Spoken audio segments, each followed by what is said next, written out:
Dos casos judiciales quiero mencionar y te pido que prestes mucha atención porque realmente son importantes y preocupantes. Obviamente por cuestiones de confidencialidad no voy a mencionar el nombre real de estos casos, pero estamos hablando de un juicio de daños y perjuicios contra una iglesia que no tenía fichero y estamos hablando de un juicio laboral, una exigencia de indemnización de una persona que simplemente estaba ayudando en la iglesia y denunció a un pastor que no tenía fichero.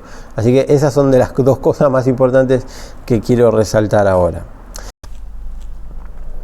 Hola, ¿cómo estás? Bienvenido a mi canal. Mi nombre es Elías Badalasi y bueno, por si no me conoces, te comento que soy abogado de iglesias, entre otras cosas.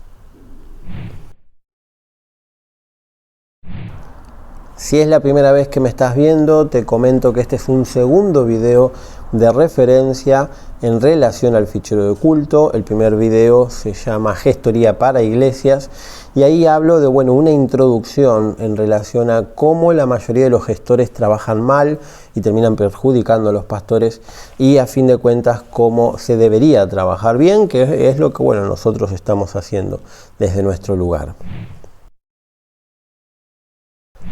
Algunas aclaraciones antes de comenzar. Bueno, en el primer video ustedes me vieron, yo estaba solamente de camisa.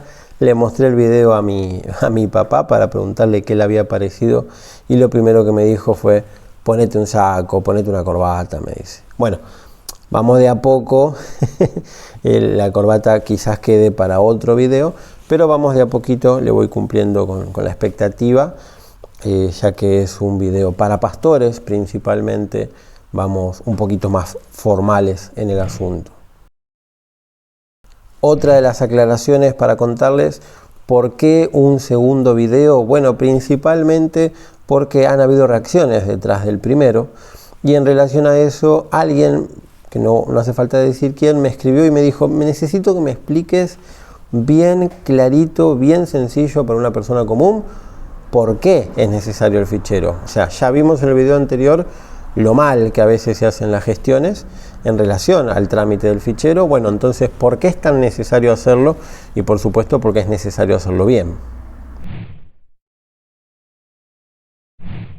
Y por último, respecto de las aclaraciones, también me pidieron que lo haga. La mayoría de los pastores que a mí me buscan para contratarme vienen de parte de la Federación Argentina de Pastores Evangélicos, FAPE, conocido como FAPE. FAPE es uno de mis socios con quienes yo trabajo haciendo ficheros y es una de las más preocupadas por lograr que los pastores puedan estar en regla y tiene toda la razón de intentar eso. Pero es bueno hacer la aclaración: FAPE es uno de mis socios, tengo otros, pero es uno de mis principales socios al respecto de estos trámites. Bien pueden dar fe a aquellos pastores que me han contratado, sobre todo los que vienen de parte de FAPE, que son los más, que hay un buen trato de parte de quienes trabajamos en esto, que estamos disponibles prácticamente las 24 horas para responder cualquier duda. Así que la verdad es que yo entiendo y pueden buscar referencias si quieren, no hay ningún problema, de que van a estar en buenas manos.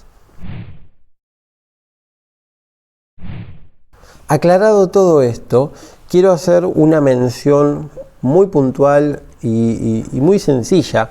Quiero que leamos juntos. Yo acá ya tengo preparado el texto, lo voy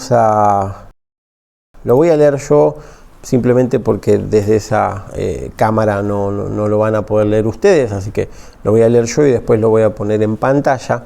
Pero realmente a lo que quiero ir es demostrar de que en el transcurso de este tiempo, doy un ejemplo sencillo y rápido. Cuando mi papá, hace muchos años, él tramitó su propio fichero de culto para su iglesia, eso cambió en relación a cómo se tramita hoy. Hay un sinfín de cambios que ya lo vamos a estar explicando. Pero sí es necesario entender de que si uno no se actualiza, si uno se queda en el tiempo en relación a eso, se va a encontrar con que los papeles, los formularios, los requisitos cambiaron y si se presenta como antes, te van a rechazar los pliegos, van a haber un montón de exigencias que hoy en día son diferentes. Así que esa es la principal aclaración, porque me acuerdo que yo charlando con mi papá al respecto de cuando él hizo su fichero, hace mucho tiempo, él me decía de que, bueno, en su momento cuando él tuvo que hacer el cambio de titularidad en realidad respecto del fichero, le exigían certificado de antecedentes penales. Eso es algo que hoy en día ya no se pide más. Tiene una lógica. Tengamos en cuenta que han habido muchas reformas en relación al fichero de culto, a la tramitación. En su momento, bueno, se exigió de que aquel pastor que quiera ser máxima autoridad de una iglesia no tenga antecedentes penales. Después se entendió, lo cual tiene su razonamiento dentro del punto de vista bíblico o espiritual, de que Dios cambia la vida de las personas. Entonces, un prontuario, ciertos antecedentes no definen a la persona hoy en día. O sea, el viejo hombre pudo haber sido distinto a quien es hoy, y eso el gobierno, a fin de cuentas, con el paso del tiempo lo entendió. Entonces retiró lo que es la exigencia de presentar certificado de antecedentes penales para el trámite de fichero de culto, pero agregó algo nuevo, que en su momento era muy rígido, ahora no lo es tanto, pero siguen pidiéndolo, que es, está bien, no me presentes un certificado de antecedentes penales, pero sí presentame un certificado de estudios teológicos. Eso se está pidiendo hoy en día para la máxima autoridad y para todas aquellas personas que se consideren pastores. Ahora, hay una aclaración también, porque con el paso del tiempo se empezó a aceptar algo que se le llama carta comendaticia, que es básicamente que si el pastor que se quiere presentar para tener su fichero para su iglesia no tiene estudios teológicos, lo que tiene que hacer es buscar a otro pastor que sí tenga estudios teológicos, o que tenga un seminario, o si no tiene el tiempo para cursar y formarse y presentar las cosas de esa manera, tiene que buscar a una máxima autoridad que tenga fichero actual, que esté todo bien legalizado, que tenga firma registrada ante la Secretaría de Culto, y esa persona los recomiende. Si esa persona, un pastor, máxima autoridad, con firma registrada en culto, con fichero de trámite, con fichero de culto bien tramitado, con todas las cosas en regla, lo recomienda, entonces sí se acepta a el pastor que se presenta sin estudios. Pero quiero mostrarte eso, por eso te decía en esta imagen, ahora te voy a leer simplemente la primera parte, que es el visto. Esta es la última resolución que tenemos hoy en día en Argentina de cómo se maneja. Dice Ministerio de Relaciones Exteriores y Culto. Hoy en día se llama un poco más largo, esto fue en el 2014, hoy se llama Ministerio de Relaciones Exteriores, Comercio Internacional y Culto, y hay un sector exclusivo que se llama Cancillería, y de ahí directamente baja la Secretaría de Culto.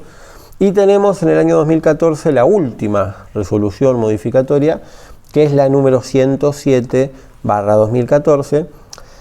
Y miremos el visto, ni siquiera vamos a ver ni en los considerandos ni la parte resolutiva. Miremos el visto, dice, visto el expediente número 8970/2014 del registro del Ministerio de Relaciones Exteriores y Culto, las leyes número 14.346 y 21.745, los decretos número 2037 de fecha 23 de agosto de 1979, 123 de fecha 2 de junio de 2003, la decisión administrativa número 10 de fecha 25 de junio de 2002.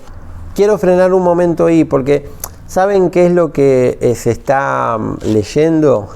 Son básicamente todas las reformas que se fueron haciendo en relación a las exigencias que Culto estuvo haciendo para tramitar el fichero de culto. Así que fíjense, todos los años, todas las reformas, todos los cambios, todas las decisiones, incluso hubo derogaciones de cosas, hubo agregados, pliegos distintos, formularios diferentes, cómo fue cambiando en el paso del tiempo. Por eso un gestor tiene que estar bien preparado si va a trabajar de esto.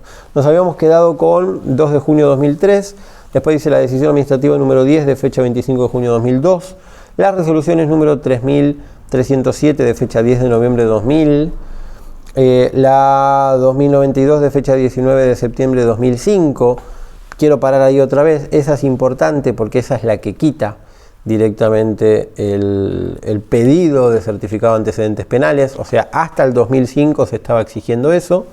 Y después tenemos la 1801 de fecha 24 de septiembre de 2007 y 1298 de fecha 26 de junio de 2008. Todas esas reformas, todos esos expedientes, disposiciones y demás cosas fueron las que se formaron, se crearon en su momento para generar modificaciones a los requisitos. Hoy en día los requisitos son distintos, por supuesto tienen que contratarme para conocerlos, para saberlos, pero sí les digo, desde el año 2014 cambiaron muchas cosas, entre ellas ya no se pide certificado de antecedentes penales, sí se pide certificación de estudios teológicos o bien una carta de recomendación, una carta comendaticia de una máxima autoridad con firma registrada en culto. Y bueno, cambian los tipos de pliegos, hay 7 nuevos formularios, 6 para la inscripción del fichero de culto, uno más, un 7º para la inscripción de las filiales. Y ese es uno de los puntos de los cuales quiero cerrar este video y no me quiero olvidar, no quiero terminar sin decirlo. Yo había mencionado en el video anterior respecto de las coberturas que no son legales y quizá más de uno se pueda llegar a enojar en relación a eso o no permita que vean este video. Pero quiero hacer esta aclaración. La cobertura por sí, así como se dice en Argentina, no es legal porque no se registran mayormente las filiales.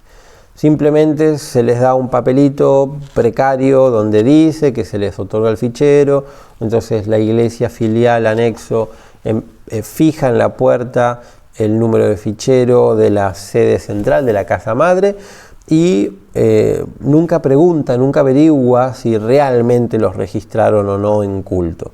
Entonces es una cobertura que muy posiblemente después se piden los datos y uno se encuentra con que nunca fueron registrados. Si nunca fueron registrados, no tienen ningún tipo de protección legal en ningún sentido. Y bueno, después por otro lado sí debo decir lo que mayormente se conoce o se dice o se menciona respecto de la cobertura es la cobertura espiritual. La cobertura espiritual sí está bien, no podemos ir en contra de eso, no podemos negarnos, pero no tiene nada de legal. ¿Qué quiero decir? La cobertura espiritual viene de la mano de decir yo trabajo en mi iglesia local y soy una filial reconocida por una iglesia muchísimo más grande y mi pastor principal es tal otro, es él el que me da cobertura. Bien, pero sigue siendo todo espiritual. Si hablamos a nivel legal, si hablamos a nivel... Y ahora vamos a cerrar en realidad con esa cuestión que es sumamente importante y responde la pregunta de esa persona que me dijo ¿por qué es tan importante tener fichero? Bueno, vamos directamente con eso. Vamos así terminamos. 2 casos judiciales quiero mencionar y te pido que prestes mucha atención porque realmente son importantes y preocupantes. Obviamente por cuestiones de confidencialidad no voy a mencionar el nombre real de estos casos, pero estamos hablando de un juicio de daños y perjuicios contra una iglesia que no tenía fichero y estamos hablando de un juicio laboral, una exigencia de indemnización de una persona que simplemente estaba ayudando en la iglesia y denunció a un pastor que no tenía fichero. Así que esas son de las 2 cosas más importantes que quiero resaltar ahora.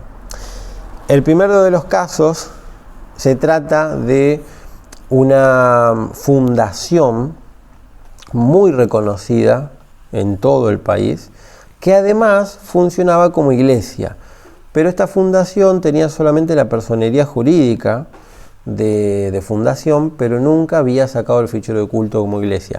Aunque tenía su iglesia y funcionaba como iglesia, nunca había sacado, simplemente se apoyaba con su propia personería jurídica. Repito, sin fichero. ¿Qué ocurrió ahí? Una persona trabajando en la iglesia, no en la fundación, trabajando es una manera de decir, colaborando, asistiendo, quizás barriendo, quizás pintando, sirviendo, vamos a decirle así, en la iglesia, luego de un tiempo los denunció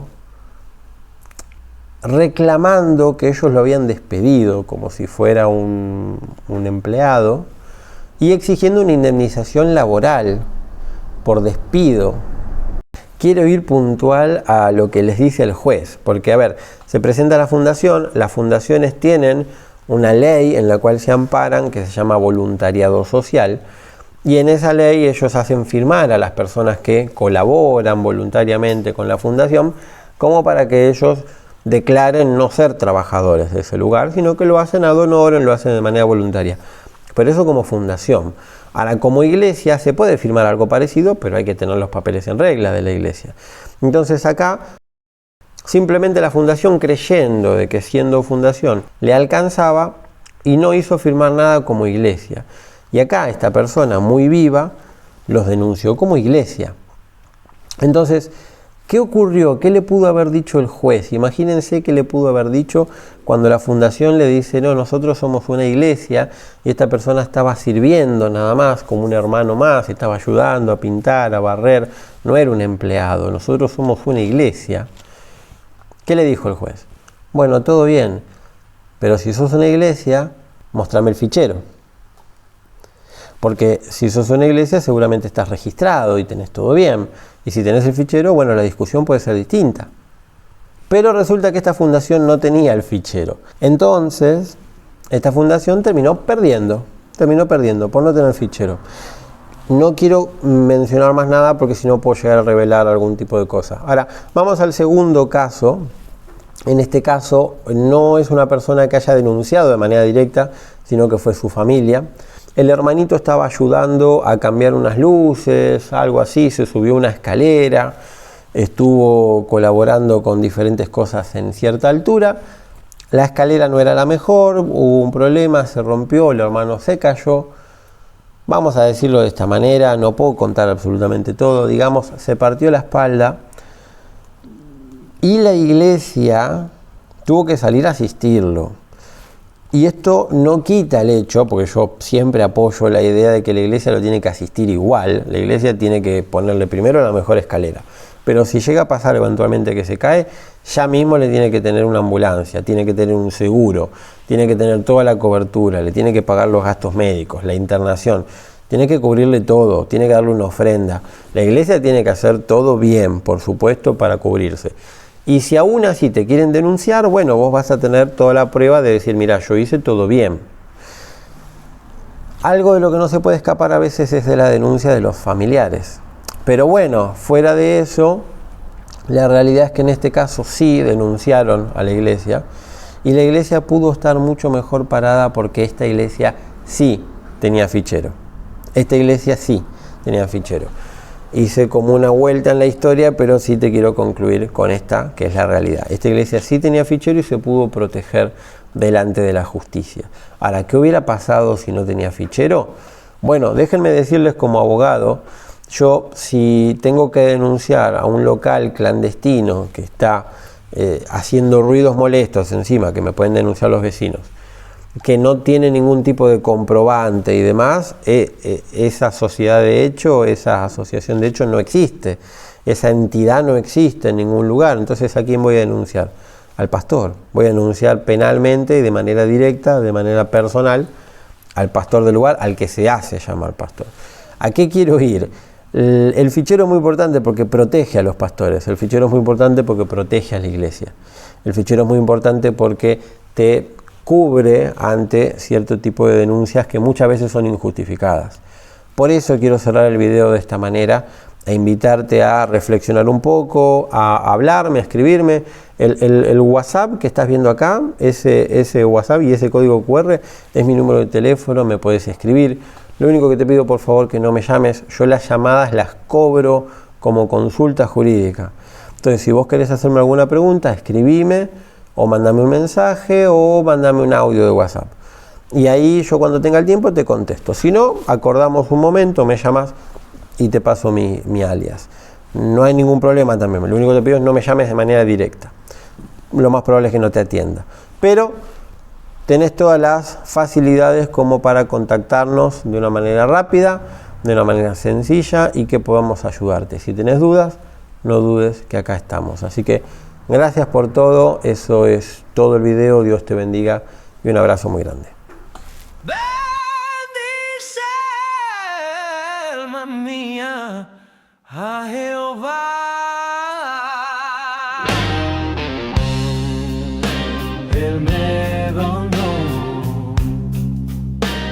me perdonó.